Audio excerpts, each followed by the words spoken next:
Estamos orando, amén, y nos mantenemos con esa fuerza y ese ánimo que el Señor pone en nuestros corazones, amén. Con la seguridad de que el Espíritu Santo es el que nos ha traído en esta mañana a este lugar, amén. Muchas veces en nuestro corazón y en nuestro pensamiento nos consideramos que somos piadosos, que somos muy consagrados, y el Señor con ternura nos mira desde arriba, y ha sido la obra del Espíritu Santo la que nos ha traído a este lugar, amén. Voy a invitar a mis hermanos que estén abriendo sus Biblias y vamos a ir al libro de Juan, el capítulo 2 y el verso 13 en adelante. Vamos a leer hasta el 17. Yo leo la palabra del Señor en el nombre del Padre, del Hijo y con la autoridad del Espíritu Santo, dice. Es Juan capítulo 2, verso 13 en adelante. Estaba ya próxima la fiesta judía de la Pascua, y Jesús subió a Jerusalén. Encontró el templo lleno de gente que vendía bueyes, ovejas y palomas, y de cambistas de monedas sentados detrás de sus mesas. Hizo entonces un látigo con cuerdas y echó fuera del templo a todos, junto con sus ovejas y sus bueyes. Y tiró también al suelo las monedas de los cambistas y volcó sus mesas, y a los vendedores de paloma les dijo: quiten esto de ahí, no conviertan en un mercado la casa de mi Padre. Entonces se acordaron sus discípulos que está escrito: el celo de tu casa me consume. Bendito Dios, Padre Todopoderoso, Señor bueno y misericordioso, estamos aquí, Señor, porque tu amor y tu misericordia nos ha traído a este lugar, Señor. Habla a tus hijos, Señor, que tu Espíritu Santo, Señor, fluya en este lugar, Señor, en cada niño, en cada joven, en cada anciano, Señor, en todos nosotros, Señor. Permítenos, Señor, ser oidores, pero también hacedores de tu palabra. En el nombre de Jesús, gracias, Señor. Amén y amén. Hoy vamos a hablar de la necesidad del celo en el pueblo del Señor. Amén. Que mi celo no desmaye, se llama esta prédica. Y para contextualizar un poco, voy a colocar como una imagen en sus mentes. Y traten de pensar en el siguiente escenario, un escenario donde hay un hombre que es poderoso, un hombre que es atractivo, un hombre que es sabio y que tiene muchos recursos. Y en contraste a ese hombre hay una mujer que es indigente, que está afectada en su salud, que ya inclusive no tiene dentadura porque el vicio la ha afectado. Y ahí, en ese escenario, por alguna circunstancia, se encuentra el hombre que les describo con esta mujer. Y este hombre, movido a misericordia, ve a esta mujer y la ayuda.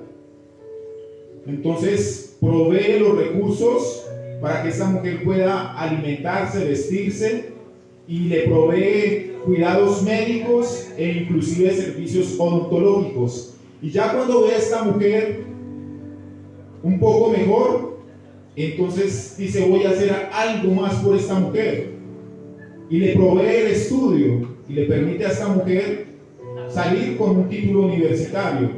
Y ya cuando esta mujer ha logrado un avance académico, como este tipo tiene capacidades, es influyente, tiene empresas, recursos, la pone en una de sus empresas, y esta mujer hace carrera y llega a ser directora, gerente, y se convierte en una mujer también hermosa. Y el hombre, contemplando lo que ha podido ayudar a hacer de esta mujer, se enamora y se casa con esta mujer. Y la ama tanto que piensa que si algo le llega a ocurrir, es necesario que él ponga en un testamento todos sus bienes a nombre de ella. Ahora, ¿por qué les traigo esta ilustración? No sé, aquí deben haber esposos y esposas. ¿Ustedes pensarían que esta mujer con la cual este hombre ha tenido todas estas dignidades, habría alguna disculpa para que piense en otro hombre? ¿Para que le sea infiel? En este escenario como de novela, poco creíble, nosotros pensaríamos que esta mujer le debe todo a este hombre. ¿Cuántos dicen amén? Entonces, quiero llevarles a ustedes a través de la palabra. Vayan por favor conmigo al libro del profeta Ezequiel, del capítulo 16, y vamos a leer del verso 5 en adelante. Dice el profeta: no hubo ojo que se compadeciese de ti para hacerte algo de esto, teniendo de ti misericordia, sino que fuiste, Ezequiel capítulo 16, verso 5 en adelante. Hago un comentario. No se afanen si lo que yo leo dice un poco diferente. Estoy leyendo otra versión, amén. Retomo, dice: no hubo ojo que se compadeciese de ti para hacerte algo de esto, teniendo de ti misericordia, sino que fuiste arrojada sobre la faz del campo con menosprecio de tu vida en el día que naciste. Y yo pasé junto a ti y te vi sucia en tus sangres. Y cuando estabas en tus sangres te dije: vive. Sí, te dije, cuando estabas en tus sangres, vive. Te hice multiplicar como la hierba del campo, y creciste, y te hiciste grande, y llegaste a ser muy hermosa. Tus pechos se habían formado y tu pelo había crecido, pero estabas desnuda y descubierta. Y pasé yo otra vez junto a ti y te miré, y he aquí que tu tiempo era tiempo de amores. Y extendí mi mano sobre ti y cubrí tu desnudez y te di juramento y entré en pacto contigo, dice Jehová el Señor, y fuiste mía. Te lavé con agua y lavé tus sangres de encima de ti, y te ungí con aceite y te vestí de bordado, te calcé de tejón, te ceñí de lino y te cubrí de seda, te atavié con adornos y puse brazaletes en tus brazos y collar a tu cuello, puse collas en tu nariz y zarcillos en tus orejas y una hermosa diadema en tu cabeza. Así fuiste adornada de oro y de plata, y tu vestido era de lino fino, seda y bordado. Comiste flor de harina de trigo, miel y aceite, y fuiste hermoseada en extremo. Prosperaste hasta llegar a reinar. Y salió tu renombre entre las naciones a causa de tu hermosura, porque era perfecta a causa de mi hermosura que yo puse sobre ti, dice Jehová el Señor. Pero confiaste en tu hermosura y te prostituiste a causa de tu renombre, y derramaste tus fornicaciones a cuantos pasaron, suya eras. Y tomaste tus vestidos y te hiciste diversos lugares altos y fornicaste sobre ellos. Cosa semejante nunca había sucedido ni sucederá más. Qué tremendo este pasaje. Noten que el profeta nos muestra figuradamente la historia de la ciudad de Jerusalén. Entonces nos muestra a una ciudad como una bebé que fue tirada, que fue arrojada en la basura.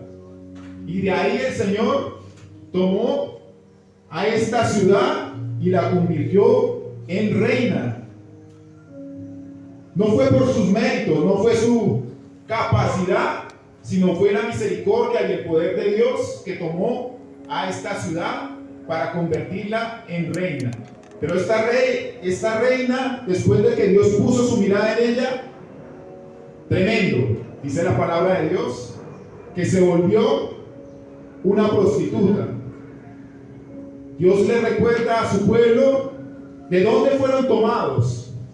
La palabra de Dios nos habla de Abraham, que fue traído de Ur de Caldea a la tierra de Canaán.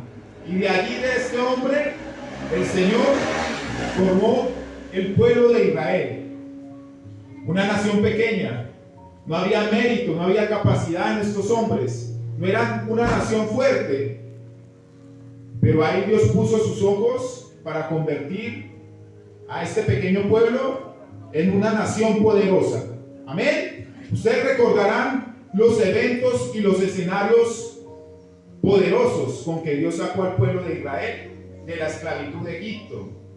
Alabado sea su nombre. Cómo el Señor permitió 10 plagas y cómo el Señor permitió que inclusive los mismos egipcios se despojaran de sus tesoros y los entregaran a los israelitas. Cómo el Señor con gloria abrió el mar y el pueblo de Israel pudo pasar en seco, y el faraón y su ejército murió en las aguas.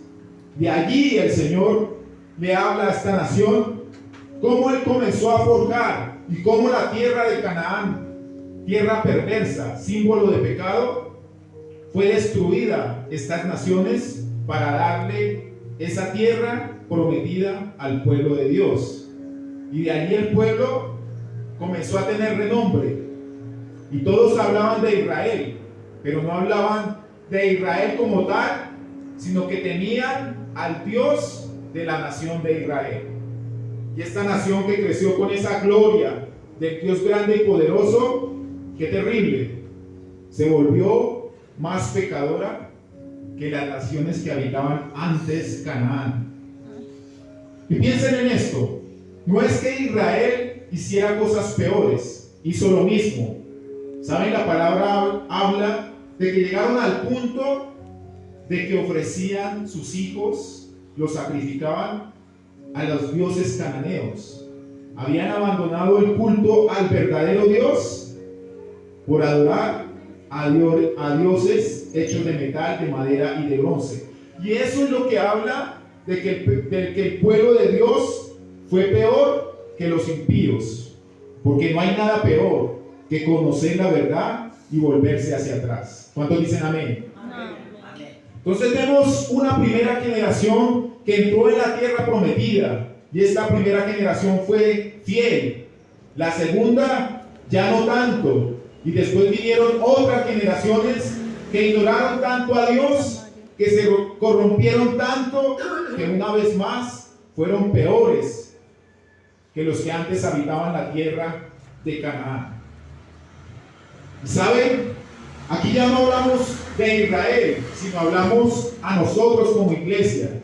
Hay veces que tras años de habernos afirmados en las cosas espirituales, nos comenzamos a olvidar, a perder el celo y el amor por las cosas de Dios. Nos hemos olvidado también de dónde Dios nos ha tomado, de la oscuridad, de la mentira, de allí donde estábamos extraviados en nuestros pecados y delitos, y Dios nos ha traído no por nuestros méritos, sino por su gloria al camino de vida eterna.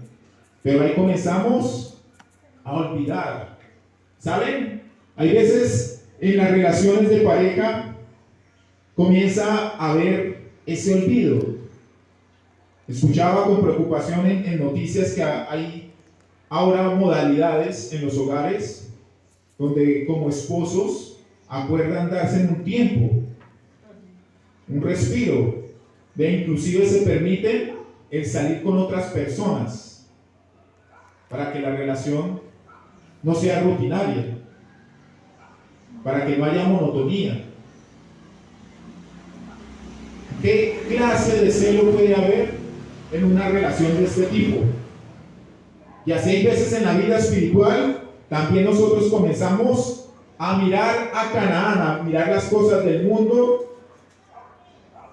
Y tengan cuidado, este no es un proceso que pasa de un día a otro. No es que hoy estemos y mañana no estemos.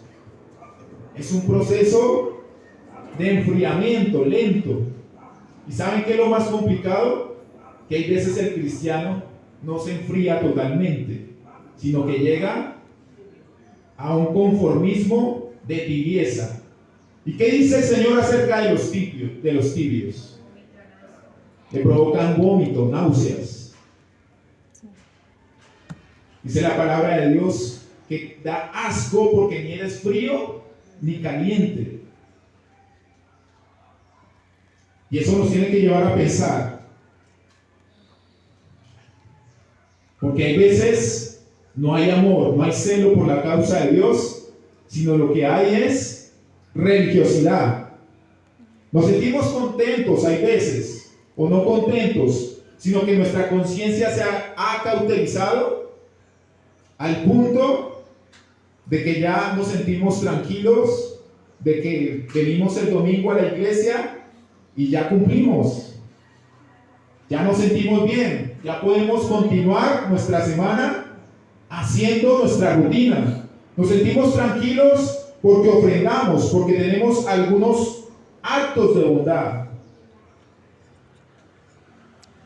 Pero por dentro hemos abandonado tanto el amor por la causa de Dios que también hemos comenzado a sentirnos asfixiados, al punto que en algunas cosas le decimos a nuestro Señor: Padre, en esto no te metas, esto me corresponde a mí.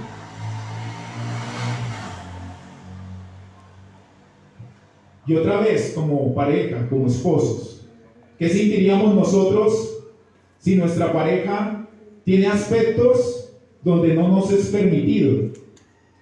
¿Qué sentiríamos nosotros cuando esa persona que nos dice que nos ama, nos dice que necesita tiempo, que se siente asfixiada? Cuando la vemos compartiendo con otras personas, pero le cuesta trabajo compartir con nosotros. ¿Saben? La esencia de nuestro cristianismo es Cristo. ¿Cuántos dicen amén? Amén. Y Él es el origen. Nosotros debemos ser como Él. Y habría el mensaje con un pasaje que es muy conocido. La ira del Señor Jesucristo cuando entra a Jerusalén y encuentra el templo convertido en una cueva de ladrones. Usted en las Escrituras encontrará que durante el ministerio del Señor Jesús, Él nunca se atrevió a hacer algo de esta forma. Él siempre estuvo bajo la voluntad de Dios, afrontó las pruebas, las dificultades, las humillaciones, la tortura, y siempre como un cordero. ¿Saben? Cuando Jesús estaba ahí en el huerto de Getsemaní orando, y decía que su estrés era tanto que su sudor ya no era sudor corriente, sino eran gotas de sangre. Y ahí, mientras él estaba orando, diciéndole al Señor: si es posible, pasa de mí esta copa, pero no se haga mi voluntad, sino que se haga tu voluntad. Ahí el Señor Jesucristo, solo porque sus discípulos se encontraban durmiendo, no lo estaban acompañando, Él dice: no se haga mi voluntad, sino haz tu voluntad. Porque dentro de su corazón había temor, pero había una razón importante, y era poder ser el vaso, el instrumento de sacrificio para que tú y yo fuéramos salvos. Gloria a nuestro amado Jesucristo por eso. Pero ahí, inclusive, cuando llegaron los sumos sacerdotes, los fariseos, y llegó Judas a entregarle y le besó, ahí uno de los guachecitos que andaban con Jesucristo, Pedro, siempre a resaltar, saca su espada y le baja la oreja a Malco, al esclavo del sumo sacerdote. Y el Señor le dice a Pedro: ¿por qué haces esto? Si fuera cuestión de esto, yo solicitaría un escuadrón de ángeles y abatiría a todas estas personas. Pero aquí, en contraste, vemos a un Jesucristo, como decimos nosotros, airado, salido de los chiros. ¿Por qué? Porque lo consumía el celo por la causa de Dios. ¿Amén? Amén. ¿Y qué es celo? Y ojo que no estoy hablando de celos en el sentido negativo, estoy hablando del celo en el sentido positivo. Usted encuentra la definición de celo como ese cuidado, esa diligencia, ese esmero que alguien pone al hacer algo. También es ese interés extremado y activo que alguien siente por una causa o por una persona. Pero noten ahora lo que es el celo de Dios. El celo de Dios es una preocupación por el bienestar de su pueblo. Aleluya. Su determinación de que nada surja entre él y ellos que pudiera engañar, mirar o destruir. Como Dios es el único verdadero y la salvación solo se encuentra en él, que el hombre se desvíe y trate de seguir otros dioses, entre comillas, le da celo a Dios, porque eso lo conduce a su muerte y a su destrucción. ¿Cuántos dicen amén? No. Y es precisamente la ira de nuestro Señor Jesucristo que ven estos hombres que supuestamente eran autoridades religiosas, que eran hombres que estaban haciendo algo bueno, que consideraban que por amor a Dios estaban haciendo algo bueno, pero al contrario, estaban desviando a las ovejas necesitadas de Dios. Y aquí un poco de contexto. Cuando se celebraba la Pascua, hoy como ayer, los judíos estaban regados a través del mundo, pero para ellos esa era una celebración grande, la celebración más importante, el festivo más importante de su época. Y de donde estaban los judíos, volvían a Jerusalén para ofrecer sus ofrendas y sacrificios por sus pecados, para santificarse. ¿Y qué encontraban? Llegaban a un templo donde habían un montón de abusadores, ladrones, patrocinados por las autoridades del templo. Entonces, un hombre pobre llegaba con su dinero a comprar una paloma para sacrificio. Y una paloma, pongámoslo en términos colombianos, que valía 10,000 pesos, allí se la vendían en 150,000 pesos. ¿Y cuál era el problema? Que el animal, según la ley, debería ser perfecto. ¿Y quiénes certificaban esa perfección de ese animal? Las mismas autoridades del templo. Y si usted no compraba el animal en el templo, no era válido. Y aún más, venía la gente a ofrecer su ofrenda, y como venían con monedas de otros países, tenían que cambiarla, porque la ofrenda no era aceptada, sino era en la moneda judía. Y allí entonces también les salía más caro hacer la conversión que la misma ofrenda. ¡Qué terrible! Y por eso el Señor habla de unos ladrones. Mateo 15:8 dice: este pueblo de labios me honra, mas su corazón está lejos de mí, pues en vano me honran, enseñando como doctrinas mandamientos de hombres. No puede ser que algo que sea edificado para la gloria, para la alabanza de Dios, se utilice para atracar a las ovejas. No puede ser que sea para satisfacer la avaricia desmedida y se explote en el nombre de Dios a personas que vienen con la necesidad de Dios.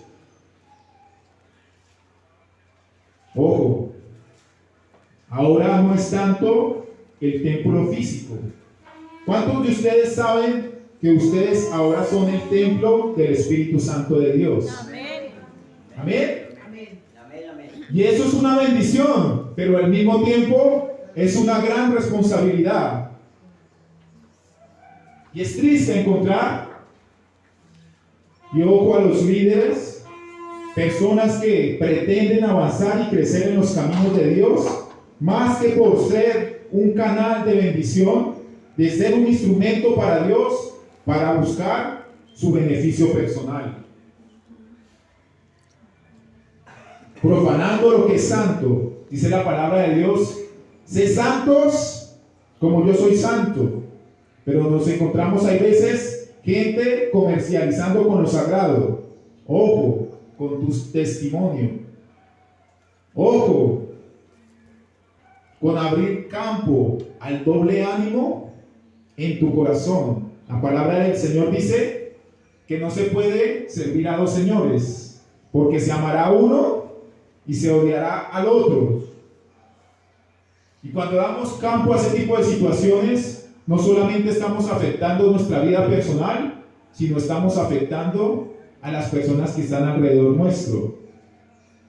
¿Por qué el celo y la ira de nuestro Señor Jesucristo? Dice Isaías 56:7. Yo los llevaré a mi santo monte y los recrearé en mi casa de oración. Sus holocaustos y sus sacrificios serán aceptos sobre mi altar, porque mi casa será llamada casa de oración para todos los pueblos. ¿Para quiénes? Para todos los pueblos. Sin embargo, el pueblo de Dios, los judíos, habían colocado en un muro del templo: hasta aquí se permite el acceso a los gentiles, a pena de muerte, pase bajo su propio riesgo, no respetando la palabra del Señor. La profecía, valga la redundancia, de los profetas, donde decía que la casa del Señor sería casa de oración para todos los pueblos. A Jesús le indigna la exclusividad que algunos religiosos, en este caso los judíos, poniendo límites al amor de Dios. Por eso la expresión del Señor Jesucristo en Mateo 23:13, que dice: ¡ay de vosotros, maestros de la ley y fariseos hipócritas, que cerráis a todos la puerta del reino de los cielos! Ni vosotros entráis, ni dejáis entrar a los que quieren hacerlo. Y saben, me gustaría decir que eso quedó en el pasado, pero hoy también en nuestras iglesias hay gente con afán, con celo por las cosas materiales antes que del celo de Dios. Entonces encontramos gente que está midiendo la espiritualidad de los creyentes por su capacidad monetaria. Y entonces les dicen a las ovejas: ¿qué clase de espiritualidad llevas cuando no tienes una cuenta abultada, cuando no tienes casas, cuando no tienes carros? Vengan y ofrenden, que como si a Dios lo que le interesara es solamente las ofrendas. Doctrinas de hombres que no entran ni dejan entrar. Hombres en su falso liderazgo, que dependiendo de las corrientes ya no les alcanza el título de pastor. Y entonces comenzamos a ver también como modas. Entonces antes ya no era el pastor sino el profeta, y entonces ya no fue suficiente el profeta sino el apóstol, y en algunos lugares ya son los ungidos. ¿Saben? Cuando usted lee el capítulo 1 del libro de Job, que dice que vinieron todos los hijos del Señor a presentarse delante de Dios, y dentro de ellos, ¿quién venía? Satanás también venía a presentarse. ¿Y saben qué me llama la atención del verso 8 del capítulo 1? La forma como Dios presenta a Job. El Señor dice: ¿no has considerado a mi ungido, a mi profeta, a mi apóstol? En el verso 8 dice el Señor: ¿no has considerado a mi siervo? Y ese es el título que debe impregnar, que debe llenar de gozo, que debe llenar de amor, que debe llenar de celo a los hombres de Dios. Cuando tú dispongas tu corazón para servirle a Dios, pon en tu corazón la disposición también para servirle al hombre. No hay veces que vemos al gran pastor de la mega iglesia bajándose de su limusina rodeado de guardaespaldas, y no hay tiempo ni siquiera para saludar a los feligreses. Hay veces los cantantes cristianos que hay veces ya no se puede diferenciar entre el cantante de rock y el cantante cristiano. Perdónenme la expresión. Las mismas mechas, tatuajes, y hay veces en sus letras ya no se sabe si está cantándole a Dios o inclusive a una mujer, porque en sus letras no se menciona a Jehová, a Cristo, por ningún lado. Hombres supuestamente de Dios que están yendo allí a Roma a cantarle al Santo Padre, recibiendo la gloria de los Grammys. No lo digo yo, dice la palabra del Señor. En el mundo tendréis aflicción, pero confiad, yo he vencido. El que quiera seguirme, venga en pos de mí, cargando ¿qué? La alfombra roja, el Grammy, los premios. No, cargando su cruz. Y de eso se trata el celo por Dios, de no vender nuestra fe, lo que el Señor ha hecho por nosotros, sino confiar y perseverar. Que a pesar de la angustia, de la dificultad, usted sigue la senda de Dios, porque el Señor le ha proveído todo. Solo un aspecto: nuestro Dios nos ha dado paz, y no conforme como el mundo da la paz, sino conforme Él lo da. Por eso en medio de la dificultad, en medio de que se está hablando de las dificultades económicas, de los problemas, nosotros seguimos con la paz que el mundo no entiende, esa paz que sobrepasa todo entendimiento. ¿Cuántos dicen amén? Amén. Dice el Señor, o mejor, el Señor nos muestra su celo de que Él no pertenece a una religión, Él no pertenece a una denominación, sino que el Señor es para cada persona que quiere venir ante Él y rendirse ante Él.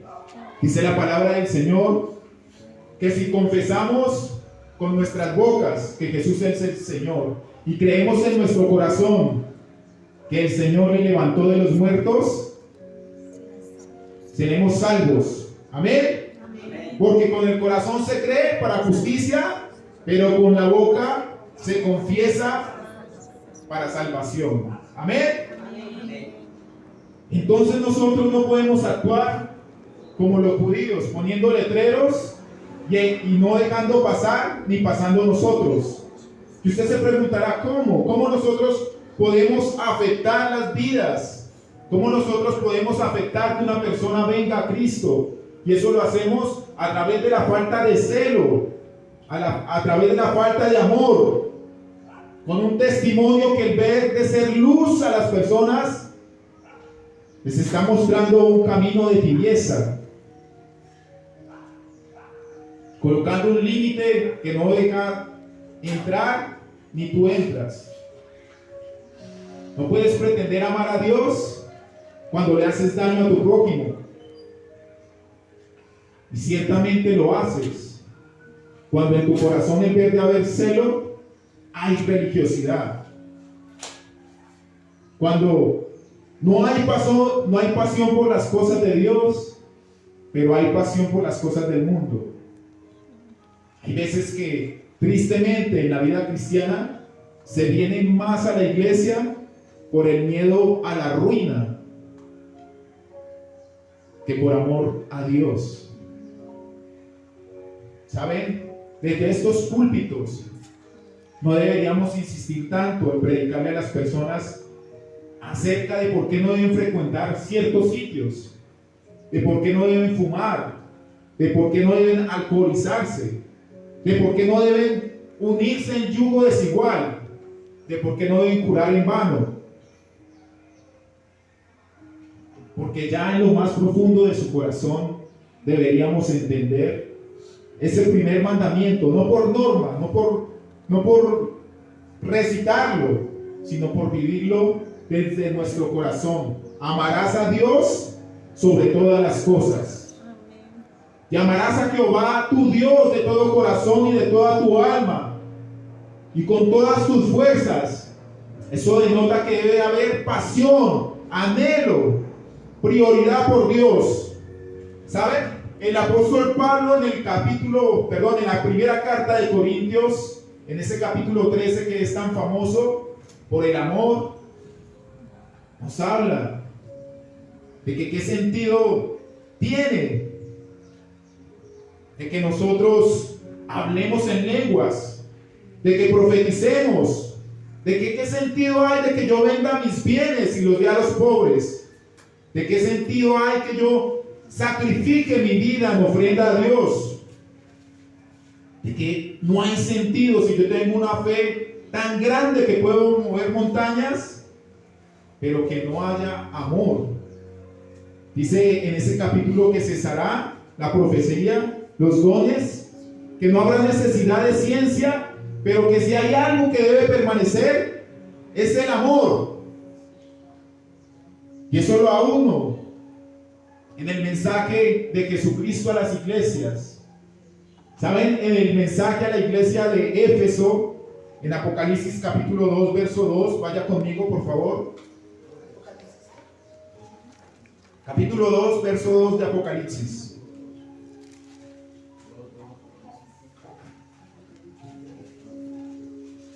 Dice Apocalipsis, capítulo 2, verso 2. Yo sé todo lo que haces. Conozco tu duro trabajo y tu constancia. Y sé que no puedes soportar a los malos. También sé que has puesto a prueba a quienes dicen ser apóstoles y no lo son. Y has descubierto que son mentirosos. Has sido constante y has sufrido mucho por mi causa, sin cansarte. Y noten aquí lo tremendo. Pero tengo una cosa contra ti, que ya no tienes el mismo amor que al principio. Por eso recuerda de dónde has caído. Vuélvete a Dios y haz otra vez lo que hacías al principio. Si no, iré a ti y quitaré tu candelabro de su lugar, a menos que te vuelvas a Dios. Qué tremendo, ¿no? ¿Saben? La iglesia de Éfeso no la tenía fácil. Estaba situada como una ciudad llena de inmoralidad, de pecado, de sexo, de idolatría. En esta ciudad estaba una de las grandes maravillas del mundo antiguo. Estaba el templo a la diosa Diana. Y noten los adjetivos con que Jesucristo califica a esta iglesia. Ojalá pudiéramos decir que en nuestras iglesias hay esto con que el Señor habla a esta iglesia: arduo trabajo, paciencia, resistencia al pecado, examen cuidadoso de los falsos apóstoles y sufrimiento y paciencia sin claudicación. Pero todo esto queda echado al traste. ¿Por qué? Por falta de amor. Noten lo que Pablo escribe acerca de la iglesia de Éfeso en Efesios capítulo 1, verso 15.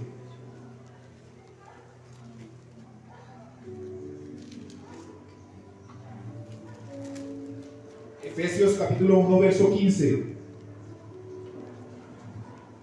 Dice: por esta causa también yo, habiendo oído de vuestra fe en el Señor Jesús, ¿y de qué? Y de vuestro amor, ¿de qué? Y de vuestro amor para con todos los santos, no ceso de dar gracias por vosotros, haciendo memoria de vosotros en mis oraciones. Noten que aquí Pablo resalta el amor de los santos de la iglesia de Éfeso. ¿Saben? Muchos de los fundadores de esta iglesia ya habían muerto, y la segunda generación de creyentes había perdido su fervor, su celo por Dios, pero continuaban activos. Los hermanos se esforzaban, se mantenían por inercia. Pero ¿qué es lo peligroso de esa inercia? Que cuando uno hace las cosas por inercia, no se garantiza que pueda continuarse. ¿Han visto los niños jugando con las bolitas? Ellos las lanzan y avanzan hasta que la fuerza de inercia se va agotando y se detienen. Así pasa con la iglesia de Dios, con el pueblo de Dios, cuando no hay celo y cuando no hay amor. Puede mantenerse y seguir funcionando, pero en algún momento se detendrán, porque falta lo más importante, la permanencia del amor de Dios. Como iglesia vivimos tiempos y momentos como los que tuvo que enfrentar la iglesia de Éfeso. No somos ajenos a la idolatría, a la corrupción, a la violencia, al pecado, al levantamiento de falsas doctrinas, de maestros mentirosos, inclusive de iglesias cristianas que bajo un manto de hipocresía están trayendo a las personas con un testimonio, una prédica de tolerancia, de progresismo, iglesias incluyentes, donde no se cuestiona el que una persona sea homosexual, donde también se coloca de lado de las mujeres que quieren abortar, donde se da prioridad al hombre y no agradar a Dios. ¿Y qué cambio puede haber en una vida si no se le habla con amor y del mensaje verdadero de Dios? Esa persona estará un tiempo, pero de nuevo no permanecerá. Pero aquí lo que queremos es que no seamos nosotros los que atraigamos a las personas, sino que sea el Espíritu Santo moldeando y poniendo la seguridad de esa persona a quien ha venido, a quien ha rendido su vida a Cristo. Con seguridad, no solamente se salvará a esa persona, sino que a través del testimonio y lo que Dios ha hecho en esa vida, esa persona alumbrará a otras personas y muchos más vendrán a los pies de Cristo. ¿Cuántos dicen amén? Amén.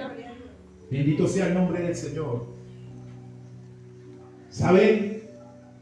A través de nuestras vidas, aquellos que el Señor nos ha permitido madurar, envejecer, yo creo que no existe una etapa más bonita que esa etapa del primer amor, del enamoramiento, ya que estoy hablando como parejas, no en términos espirituales.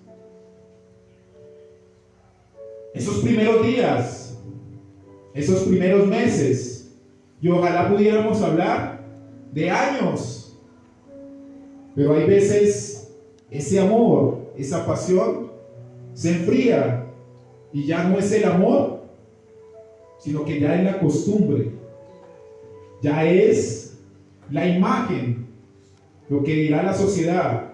Ya inclusive algunas parejas están por el bienestar de sus hijos, y es triste.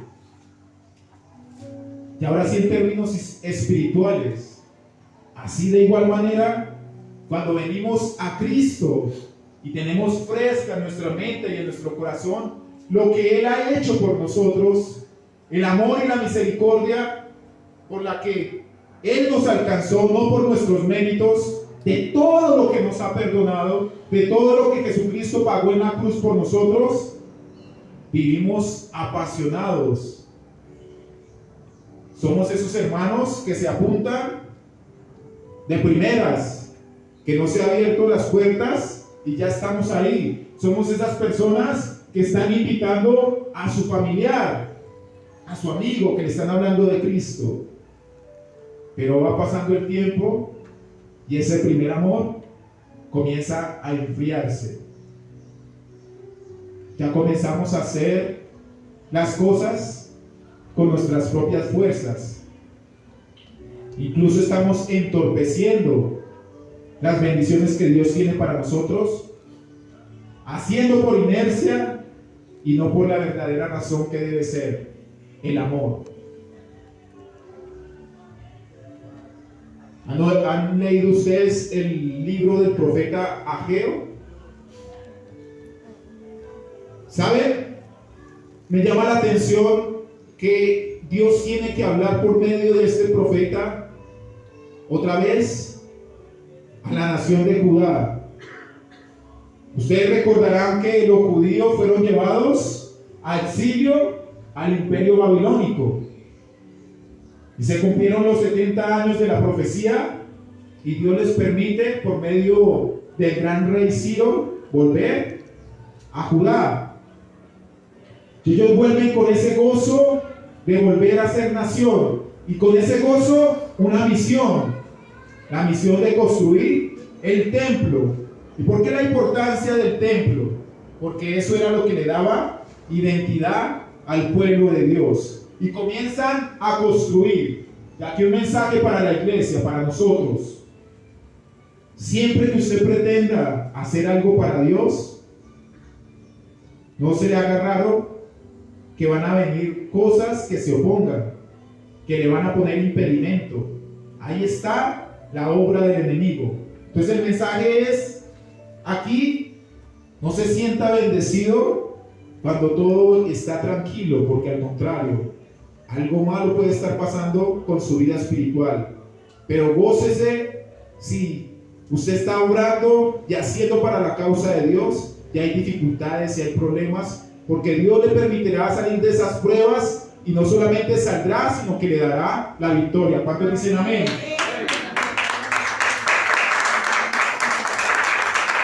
Gloria al nombre del Señor. Y noten lo que le dice el Señor a su pueblo en Ageo capítulo 1, versos 6 y 7.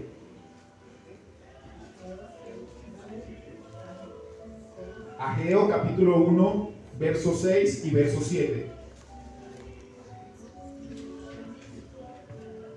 Sembráis mucho y recogéis poco.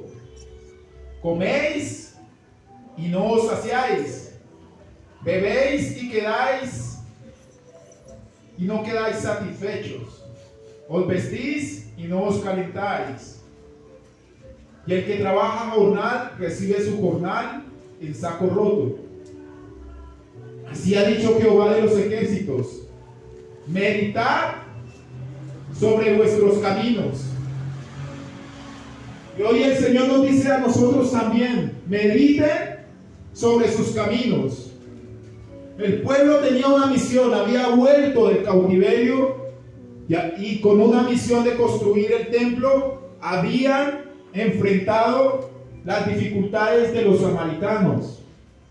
Por eso la bronca entre judíos y samaritanos no era de gratis. Siglos atrás, cuando los judíos volvieron, los samaritanos se habían opuesto porque no querían ver que el pueblo volviera a surgir. Y el pueblo se intimidó y dejó de construir. Y el Señor les dice: ustedes están rompiendo la espalda, ustedes están construyendo sus casas, se están vistiendo, pero no reciben la bendición completa, no abundan, porque han puesto su mirada en sus propias fuerzas y no han puesto la mirada en el Dios grande y sublime, el Dios que quiere levantarlos del suelo y volverlos a ser el pueblo de Dios.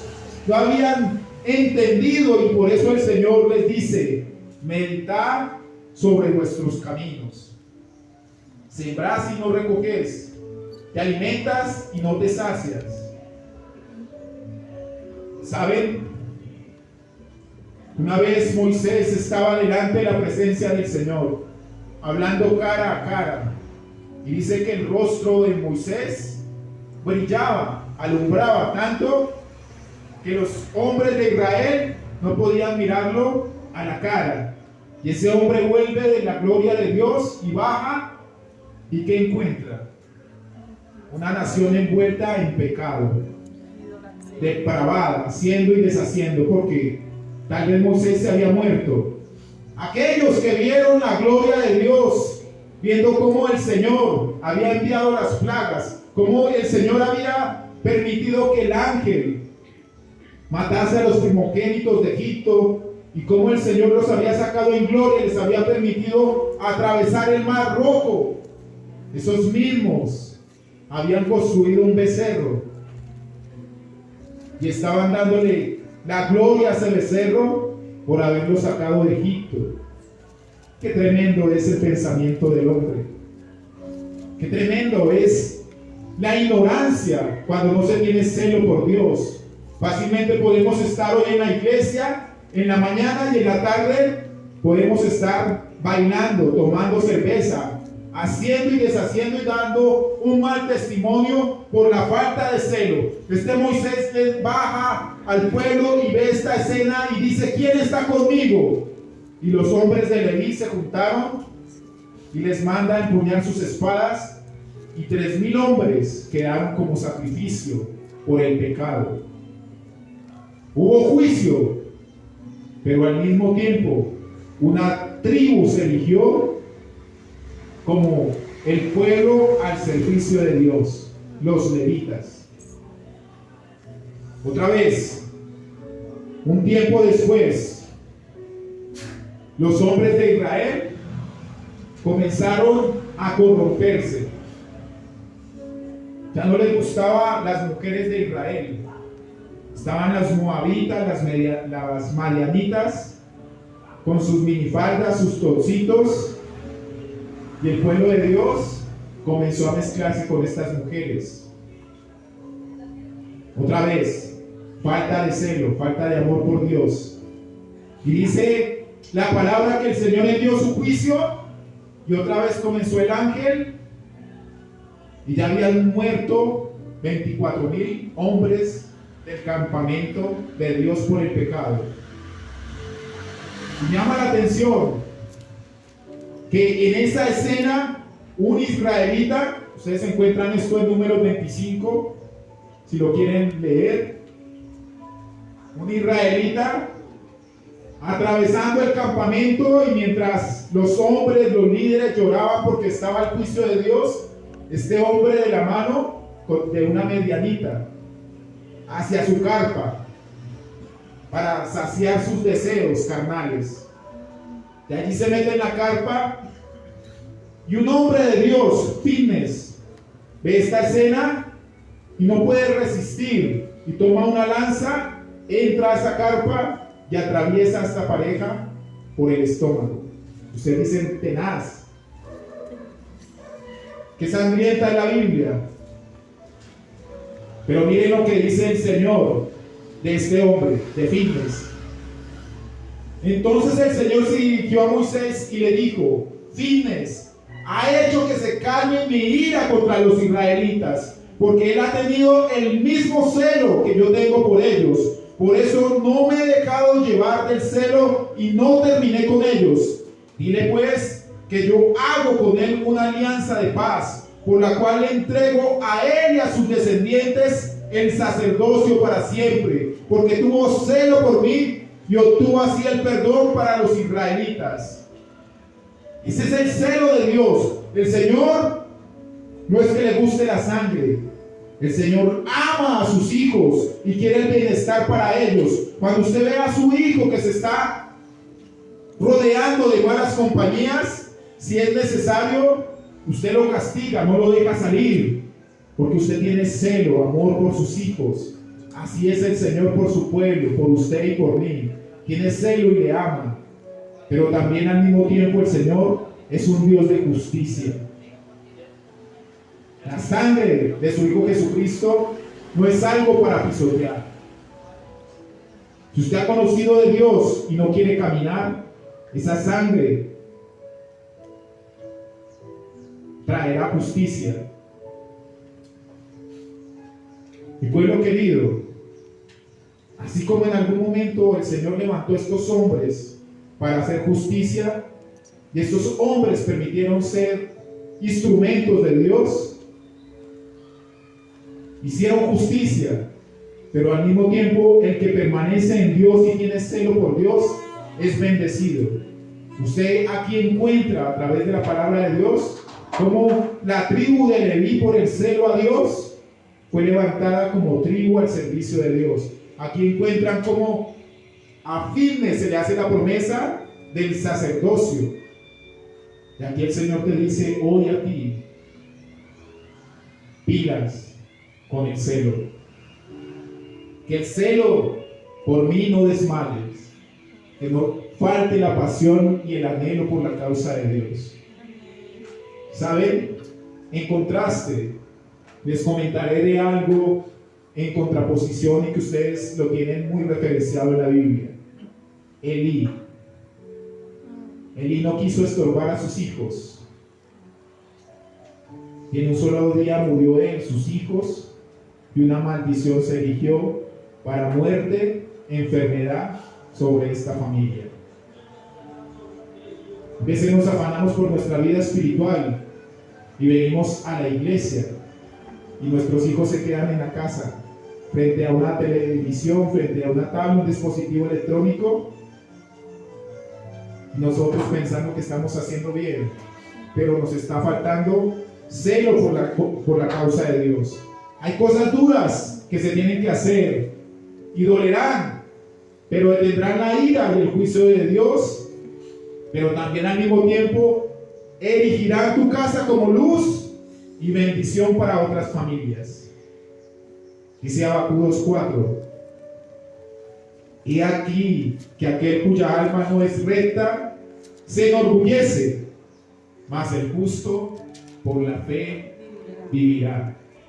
Y aquí que aquellos no confían en Dios, que aquellos que no confían en Dios ponen su orgullo y su seguridad en sus propias fuerzas.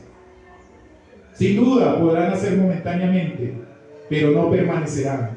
Pero aquellos que ponen su confianza en Dios permanecerán. Amén. Y aún lo que hagan los impíos lo heredarán los hombres de Dios. Amén. Usted y yo, que hemos sido convocados por la misericordia de Dios. Alaba a Cristo. Amén. Levántate ahí.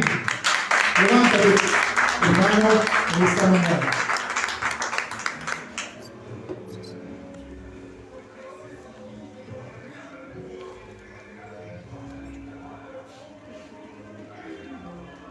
Hay una tarea que hacer, mi amado hermano. Y esa tarea no es fácil. El Señor Jesucristo no habló poniéndonos una cama de rosas, de que el cristianismo sería fácil. Él siempre fue recto y verdadero y nos dijo que hay una senda angosta que debemos atravesar, que habrá dificultades. Y lo decía antes: en el mundo encontrarás aflicción, pero confía, yo he vencido. Hay una senda no solamente para nosotros, sino también para nuestras generaciones. Todos amamos a nuestros hijos, a nuestros nietos. Sé de la oración y del clamor de muchos hermanos que hace unos años tenían a sus hijos como los de ustedes, que hoy son niños, pero que hoy ya son hombres y desafortunadamente en algunos casos han abandonado la causa de Dios. Y esas madres, esos padres, esos abuelos siguen orando para que esa semilla encuentre terreno fértil en Dios y esas vidas puedan volver a la causa de Dios. Esta mañana esa es la invitación: que no venga el juicio por falta de celo, sino al contrario, que ese celo, que esa pasión por Dios sea ese sello no solamente de nuestra salvación, sino la salvación de nuestras generaciones, que permanezcan. Oh bendito Padre Celestial, que como tú dijiste, Señor Jesús, que el celo por tu causa nos consuma. Oh Señor, no hay mérito en nuestras vidas. Has sido tú el que nos ha traído esta mañana, Dios, a escuchar tu palabra, Señor. Yo te pido, Señor, que tu Espíritu Santo, Señor, sea redarguyendo, Señor, las vidas de tu pueblo en esta mañana. Que haya, Señor, un compromiso genuino de amor, de pasión, de gozo, de paz, Señor, por ti. Que no se enfríe, Dios, este amor, sino al contrario, que crezca, que abunde, Señor. Que podamos irradiar, que podamos bendecir, Señor. Bendice tu iglesia, Señor. Mira, Dios, el corazón, las necesidades de tu pueblo, Señor. Ayúdanos a esperar quieta, reposadamente, Señor, y confiar que tú obrarás, Señor. Bendigo, Dios, en tu nombre, Señor. Oro por mis hermanos de la iglesia por venir, Señor. Ayúdale, Señor. Dale la sabiduría, el entendimiento, que ellos perseveren, que busquemos primeramente el reino de tu justicia y lo demás vendrá por añadidura, Señor. Gracias, Dios bendito. Concede, Dios, los deseos de tu iglesia. Sana, Dios, los enfermos de nuestra comunidad. Concede, Dios, esas peticiones. Contesta, Dios, a esas solicitudes de trabajo, de ingreso. Bendícenos y ayúdanos. Te lo pedimos en el nombre de Jesús. Gracias, Señor. Amén y amén. Dios te bendiga.